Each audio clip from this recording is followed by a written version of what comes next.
திருக்கோளூர் பெண் பிள்ளை ரகசியம் 51வது வாக்கியம். இங்கும் உண்டு என்றேனும் பிரகலாதனை போலே. பிரகலாத சரித்திரம் அப்படின்னு நம்ம நினைச்சாலே நமக்கு பிரகலாதன் பண்ணின பக்தி தான் ஞாபகத்துக்கு வரும். இந்த மாதிரி மகாபாரதத்திலேயோ இல்லை புராணங்கள்லையோ நிறைய பேரை பற்றி நம்ம கேட்டோம்னாலே அவளோட குணங்கள், அவளுடைய பக்தி இதெல்லாம் தான் நமக்கு ஞாபகம் வரும். கர்ணன் அப்படின்னு நினச்சா உடனே அவன் செய்த தான தர்மம் அதெல்லாம் தான் ஞாபகம் வரும். இப்போ திருக்கோளூர் பெண் பிள்ளை பிரகலாத சரித்திரத்தை சொல்லிட்டு நான் அவனை மாதிரி பக்தி பண்ணல அப்படின்னு பேச போறான். பிரகலாதன் ரொம்ப சின்ன வயசுலேருந்தே அவனுக்கு பக்தி ஆரம்பிச்சுடுத்துங்கிறது எல்லாருக்கும் தெரியும். ஹிரண்யகசிப்பு தான் அவனோட அப்பா. ஹிரண்யகசிப்புக்கு ஒரு சகோதரன் இருந்தான். அவன் பேரு இரண்யாக்ஷன்னு பேரு. ஒரு சந்தர்ப்பத்துல இரண்யாக்ஷனோட வதம் மாறுது. விஷ்ணு ஒரு அவதாரத்துல இரண்யாக்ஷ வதம் பண்ணியிருப்பார். அதனால ஹிரண்யகசிப்புக்கு தன்னோட சகோதரனை நாராயணன் வதம் பண்ணிட்டார். அதனால அந்த கோவம் அவனுக்கு. அதனால திருப்பி பழிக்கு பழி வாங்கணும் அப்படின்னு ஒரு இதுல ஒரு மனஸ்தத்துவத்துல இருக்கான். அதனால தன்னை பலசாலியா ஆக்கிக்கணும், நல்ல சண்டை போட்டு அவன் எதனாலையும் அழியக்கூடாத மாதிரி சில வரங்களை வாங்கிட்டு வரான்.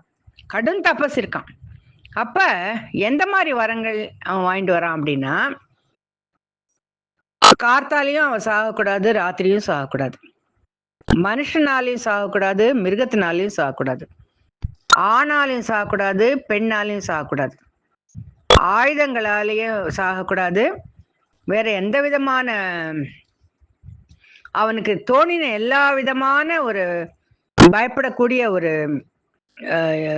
விஷயங்கள் இருக்கோ, வீரன்கள், அந்த மாதிரி நிறைய இதெல்லாம் போட்டு யாராலையும் என்னை சாகடிக்க முடியாதபடி தன்னை நல்லபடியா பாதுகாத்துக்கணும் அப்படிங்கிற ஒரு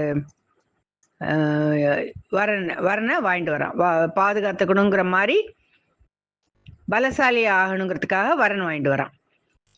அப்ப அவனுக்கு உத்தேசம் என்ன அப்படின்னா, தன்னோட சகோதரனை கொன்னவனை நான் கொல்லணும், அவ்வளவுதான் அவனோட உத்தேசம்.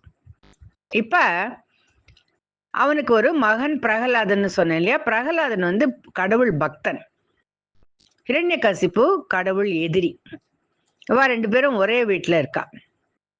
இப்ப பிரகலாதனுக்கு 5 வயசு ஆறுது. அவனை குருகுலத்துக்கு பாடத்துக்கு அனுப்பணும். அசுரர்களுக்கு குரு சுக்கராச்சாரியார். அவளுக்கும் சில வழிமுறைகள்லாம் இருக்கு வழிபாட்டுக்கு. அந்த மாதிரி குருகுலத்துல இவனை அனுப்புறான். அப்ப ஹிரண்யகசிப்பு எல்லா விதத்திலையும் அவன் முன்னேறி வரணும் அப்படின்னு ஒரு உத்தேசத்துல குருகுலத்துக்கு அனுப்பி கொஞ்ச நாள் கழிச்சு அவன் திரும்பி வரான். பிரகலாதன் திரும்பி வரான். அவனோட பக்தி பிறக்கிறதுக்கு முன்னாடியிலேருந்தே இருக்கு. அதை பின்னாடி ஒரு சந்தர்ப்பம் வரும்போது அவன் சொல்லுவான், நான் எப்படி இவ்வளவு பக்தனா இருக்கேன் அப்படிங்கிறதுக்கு அவன் காரணம் சொல்லுவான். இப்ப குருகுலத்துக்கு போயிட்டு வந்ததுக்கு அப்புறம் ஹிரண்யகசிப்பு குழந்தைய கிட்டக்க வச்சுட்டு, குழந்தை நீ என்ன கத்துண்ட குருகுலத்துல, எனக்கு சொல்லி கொடுப்பா, அப்படி சொல்லி காமிப்பா அப்படின்னு சொல்லுவான். அப்ப அவன் சொல்லுவான், பிரகலாதன் சொல்லுவான், நான் இதெல்லாம் கத்துட்டேன்ப்பா அப்படின்னு சொல்லிட்டு, சிரவணம் கேட்கறது, கீர்த்தனம் பாடுறது, ஸ்மரணம் அவரை பத்தி நினைக்கிறது, பாத சேவனம் சேவை பண்றது, அர்ச்சனை புகழறது, வந்தனம் அதுவுமே ஒரு பூஜனம் அப்படின்னு வச்சுக்கலாம். தாசியம் அப்படின்னா அதுவும் ஒரு அடிமைத்தனம், அதாவது ஒரு சேவை பண்றதுன்னே வச்சுக்கலாம். சக்கியம் அப்படின்னா தோழமை. ஆத்ம நிவேதனம், கடைசியில நம்மள ஃபுல்லா மொத்தமா நிவேதனம் பண்ணிடுறது, அடிபணிஞ்சு விடுறது. இத்தனை எல்லாம் கத்துன்னு வந்திருக்கேன்ப்பா, நவவித பக்தி கத்துன்னு வந்திருக்கேன்ப்பா அப்படின்னு சொல்லுவான். பேஷ் நல்லா கத்துன்னு வந்திருக்க, இதுல ஏதாவது ஒண்ணு பண்ணுப்பா என்னை பத்தி உனக்கு வந்து ரொம்ப உபயோகமா இருக்கும் அப்படிம்பான். நான் வந்து இத உன்னை பண்றதுக்காக உன் மேல இத உபயோகிக்கிறதுக்காக வரல. அந்த பகவான் நாராயணனை பத்தி இந்த மாதிரி 9 விதமா நம்ம வழிபடலாம். அத வந்து சொல்றதுக்காக தான் வந்தேன். அத தெரிஞ்சுட்டு தான் வந்தேன். அத வந்து உன்கிட்ட காமிக்கணும் அப்படிங்கிறதுக்காக தான் வந்தேன் அப்படிம்பான். நீ வந்து என்னோட எதிரி நாராயணன். நீ எப்படி அவனோட பக்தனா இருக்கலாம் அப்படின்னு கேட்பான். எனக்கு வந்து நீ பண்றது கொஞ்சம் கூட பிடிக்கல. எனக்கு ரொம்ப கோபம் வருது அப்படின்னு சொல்லிட்டு, உன்னை சொல்லி பிரயோஜனம் இல்ல. கொஞ்சம் இரு. நான் உன்னோட குருகளை மாத்தி விடுறேன். குருமார்கள் இருக்கா இல்லையா, அவளை மாத்துறேன். அவ அவனுக்கு ஒன்னும் சரியா சொல்லித்தரல. அவ என்னவோ சொல்லித்தரா, நீ என்னவோ பண்ற போல் இருக்கு. நான் அவளை மாத்துறேன் அப்படின்னு சொல்லிட்டு குருமார்களை சொல்லி அனுப்புறான். குருமார்கள் வந்த உடனே அவளை வந்து, நீங்க என்ன என்னோட பையனுக்கு பாடம் சொல்லி கொடுத்துருக்கேன், அவன் வந்து இந்த மாதிரிலாம் சொல்றான் அப்படின்னு சொன்ன உடனே, நாங்க வந்து எல்லாருக்கும் சொல்ற மாதிரிதான் நாங்க சொல்லி கொடுக்குறோம். இவன் ஆனா வேற மாதிரி இருக்கான்னு எங்க மேல நீங்க தப்பு சொல்லாதீங்கன்னு அவ சொல்லிடுவா. என்ன இருந்தாலும் சரி, நான் வந்து மாத்தி முயற்சி பண்றேன் அப்படின்னு சொல்லிட்டு இவாளை அனுப்பிச்சிட்டு வேற குருமார்களை வைப்பான். அவள்கிட்ட இன்னொரு முக்கியமான விஷயம் சொல்லி அனுப்புவான். இந்த குழந்தைக்கு பக்தி சம்பந்தமா எந்த விதமான தொடர்பும் இருக்கக்கூடாது.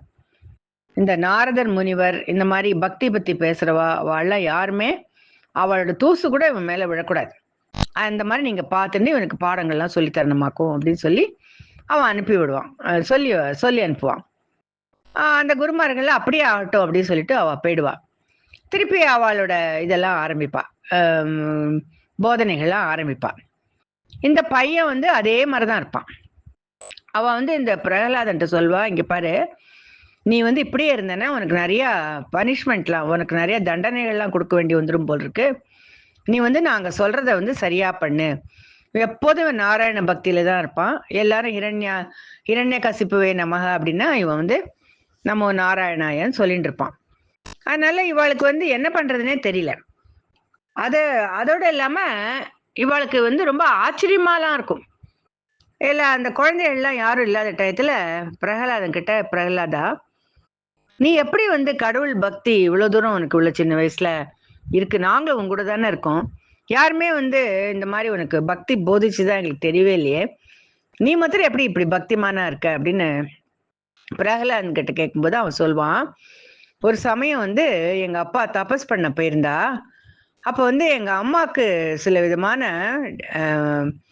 இது ஒரு அபாயமான ஒரு நிலைமை வந்தது. அந்த டயத்துல என்னை வந்து நாரதர் கூட்டின்னு போயிட்டா எங்க அம்மாவையும், நான் கருவுல இருந்த போது. அப்ப நான் கருவிலேயே வந்து பகவானோட பக்தி என்னன்னு தெரிஞ்சுன்னுட்டேன். நாரதர் முனிவர் தான் அதுக்கு காரணம் அப்படின்னு சொல்லுவான்.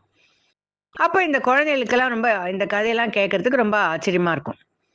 இப்ப திரும்பி கொஞ்ச நாள் ஆயிடுறது, தன்னோட பையன் ஏதாவது வேற மாதிரி ஆயிருக்கானா அப்படின்னு கேட்கறதுக்காக ஹிரண்யகசிப்பு சொல்லி விடுவான். திருப்பி வருவான். அவனோட மனசுல வந்து பகவான் இவனை காந்தம் மாதிரி எப்போதும் இழுத்துட்டே இருப்பான் அப்படின்னு பிரகலாதன் சொல்லுவான். அவ அப்பாவுக்கு நிறைய புத்திமதி சொல்லுவான். நான் நீ வந்து நாராயணன் எதிரின்னு நினைக்கிற, ஒரு தடவை நான் சொல்றபடி செய், நான் சொல்றபடி கேளு. நான் என்னை வந்து காந்த மாட்டம் பக்தி என்னை இழுக்கிறது, அந்த மாதிரி வந்து நீ கொஞ்சமாவது முயற்சி பண்ணு அப்படின்னு சொல்லுவான். அப்ப அவ அப்பா கேட்பான், இந்த தடவை என்ன கத்துன்னு வந்திருக்க இந்த தடவை அப்படின்னு சொன்ன உடனே இவனுக்கு வந்து எந்த விதமான மாற்றங்களும் இருக்காது. இனிமே குருமார்களை மாத்தி ஒன்றும் பிரயோஜனம் இல்லை அப்படின்னு சொல்லிட்டு உனக்கு வந்து இனிமே தண்டனைகள் கொடுக்க ஆரம்பிச்சு அப்படியாவது ஒன்று திருத்த முடியுமான்னு நான் பாக்குறேன் அப்படின்னு சொல்லிட்டு நிறைய வந்து அவனுக்கு சில பரீட்சைகள்லாம் வைப்பான். யானையோட காலில் இவனை அடியில போட்டு அடியில போட்டுட்டு தள்ளி விடுவான். யானையோட காலில் முதிக்கிற மாதிரி பண்ணுவான். அப்புறம் பாம்புகள்லாம் இருக்கிற இடத்துல இவனை தள்ளி விடுவான். அதுக்கப்புறமா விஷம் கொடுப்பான். அது வந்து அவ அம்மாவுக்கு அப்படியே அவ மனசு அப்படி கஷ்டப்படும், இந்த மாதிரிலாம் இந்த குழந்தை அனுபவிக்கிறது அப்படின்னு சொல்லிட்டு. இப்ப பிரகலாதனோட பக்தி ஜெயிக்க போறதா, ஹிரண்யகசிப்புவோட அந்த ஒரு செயல்கள்லாம் ஜெயிக்க போறதா அப்படிங்கிறது வந்து, ஏன்னா பையன் ரொம்ப சின்னவன்.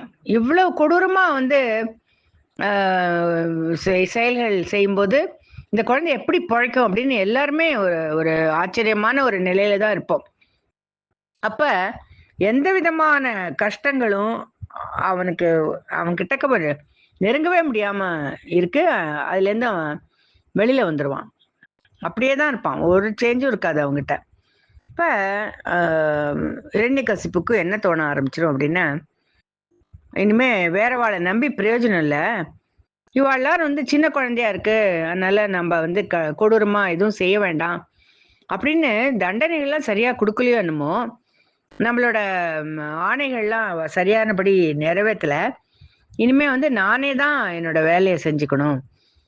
தன் கையே தனக்கு உதவின்னு தமிழ்ல ஒரு அருமையான ஒரு வாக்கியம் இருக்கு. நம்ம வேலைய நம்ம தான் செஞ்சுட்டோம்னா, நமக்கு நல்ல சாட்டிஸ்ஃபேக்ஷன் இருக்கும். அப்படின்னு இரண்யகசிப்பு நினைச்சுண்டு, அந்த பையன வந்து கூப்பிடுறா. நீ எப்போதும் வந்து பகவான பக்தி பண்ணு, பக்தி பண்ணுன்னு சொல்றியே. அந்த நாராயணன பத்தி இவ்வளவு தூரம் சொல்லிட்டே இருக்கியே. அப்படி சொல்லும்போது இவன் சொல்லுவான், நீ வந்து எப்ப இந்த ஐம்புலன்களின் பிடியிலேருந்து வெளியில வரியோ, அப்பதான் பகவான் பக்கத்துல ஒரு அடி எடுத்து வைக்க முடியும் நீ. அப்படின்னு ஒவ்வொரு கட்டத்திலயும் பக்த பிரகலாதன் வந்து ஹிரண்யகசிப்புக்கு நிறைய சொல்லுவான். நிறைய அறிவுரைகள் சொல்லுவான். திருப்பி அவன் வந்து பதில் கொடுப்பான். நீ வந்து நாராயணன் எங்கேயும் இருக்கார், சர்வ வியாபி அப்படின்லாம் சொல்றியே. இப்ப நான் ஒரு முடிவுக்கு வந்துட்டேன். நானே உன்னை கொலை பண்ண போறேன். ரெடியா இரு. இப்ப நீ உன்னை காப்பாத்திக்கோ. அது எப்படி காப்பாத்திக்க போறியோ தெரியாது. அந்த நாராயணன் வந்து உன்னை ரட்சிப்பானா அப்படின்னு பாத்துடலாம். நீ சொல்ற நாராயணன் வந்து இந்த இடத்துல இருக்கானா, அந்த இடத்துல இருக்கானான்னு அப்படின்னு இடமா காட்டி கேட்டுட்டே இருப்பான் இரண்யகசிப்பு. தூண்ல இருக்கானா? ஆமா தூண்ல இருக்கான் அப்படின்னு சொல்லும் குழந்தை. தூண்லயும் இருப்பான், துரும்புலயும் இருப்பான் அப்படின்னு சொல்லும் அந்த குழந்தை.